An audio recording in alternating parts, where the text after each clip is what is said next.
नमस्ते, मी आरती.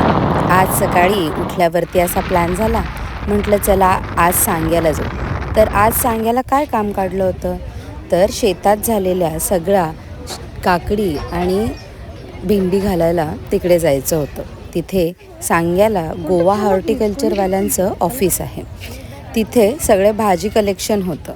तिथे आम्ही निघालो. सगळी भाजी तिथे घातल्यानंतर आम्ही तिथे एक फेस्ट एन्जॉय केला. तिथे एक छोटंसं चर्च आहे, त्याचं तिथे फेस्टिवल चालू होतं आणि त्याला ते लोक फेस्त असं म्हणतात. आणि मग आम्ही आमचं सगळं काम आवरून घरी परतलो. चला सगळे, आता आम्ही चाललो आहे तळपावर.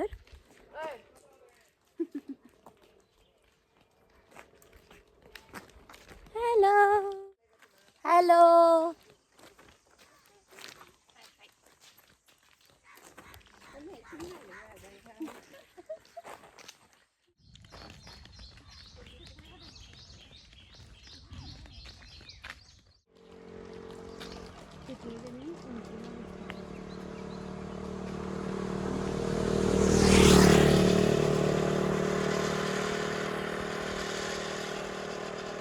हा आहे तळपावर जाण्यासाठीचा रस्ता.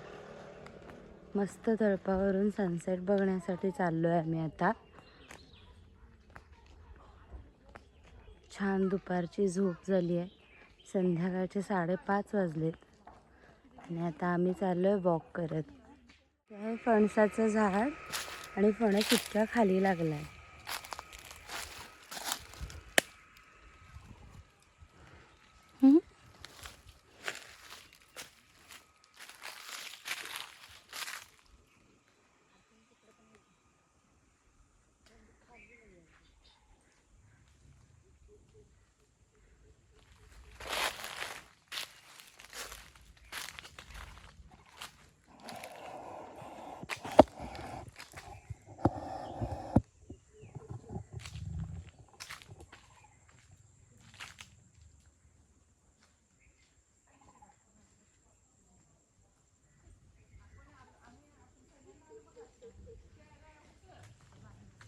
ऊन पडलं होतं आणि आता परत ढगाळ वातावरण झालं. आता बघूयात. आम्ही छत्री तर काही आणलेली नाही. हा मम्मी काजू दाखवते बघा. चला आपण बघायला जाऊ काजू. थांबा, तुम्हाला पण काजू दाखवते. इकडे आहे काजू. काजू कच्चा मोठा झाला की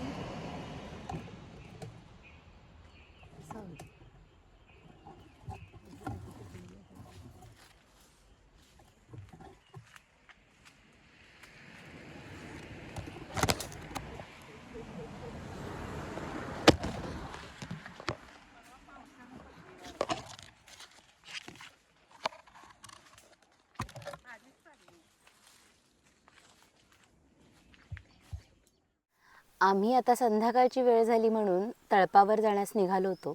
तर तिथं मला काजू घर दिसला. तळपावर जाताना एक छोटंसं कुळाघर लागतं. मी तुम्हाला लवकरच कुळाघरचा एक छोटासा व्लॉग घेऊन येईन. आणि तुम्हाला हे असे छोटे छोटे व्लॉग्स बघायला आवडत असतील तर नक्की लाईक, शेअर आणि सबस्क्राईब करा. तर घराच्या शेजारी एक कुळाघर आहे छोटंसं. तिथून जात होतो आणि तिथे एक काजूच्या झाडावरती वेगवेगळ्या रंगाचे काजू लागलेले होते. म्हणजे केशरी, पिवळा असे त्याचे कलर असतात, गुलाबी वगैरे.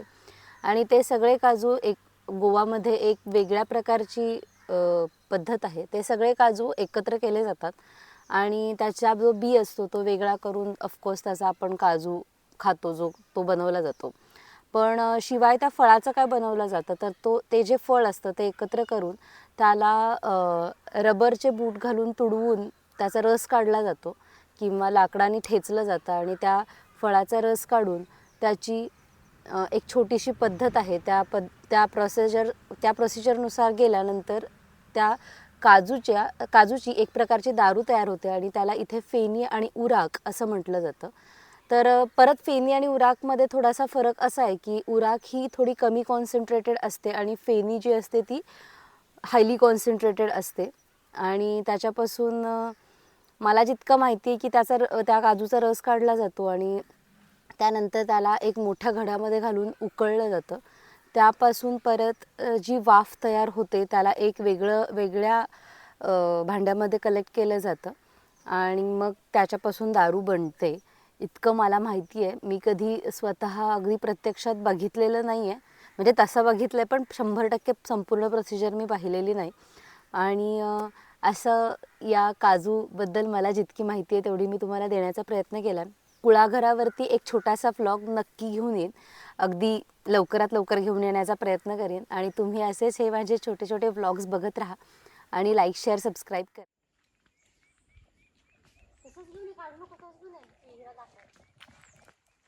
बघितलंय तिने.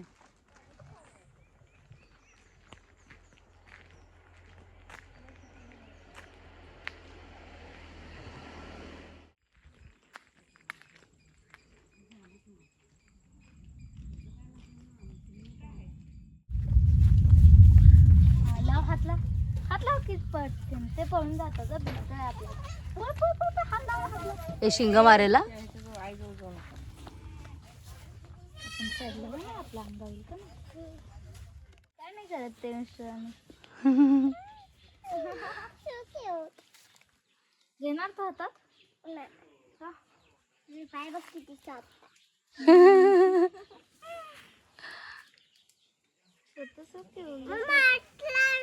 हात लावू.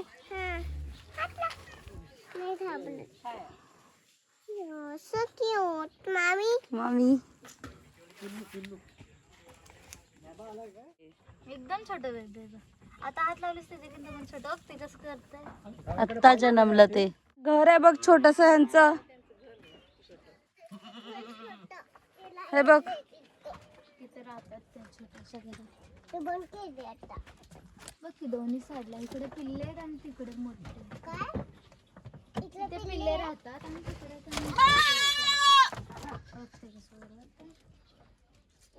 कसं घर आहे बघ ह्यांचं.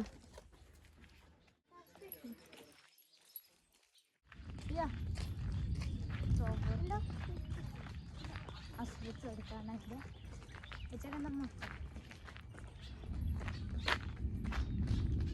भेंडी लागत नसेल ते आपल्या संग आलं बघा.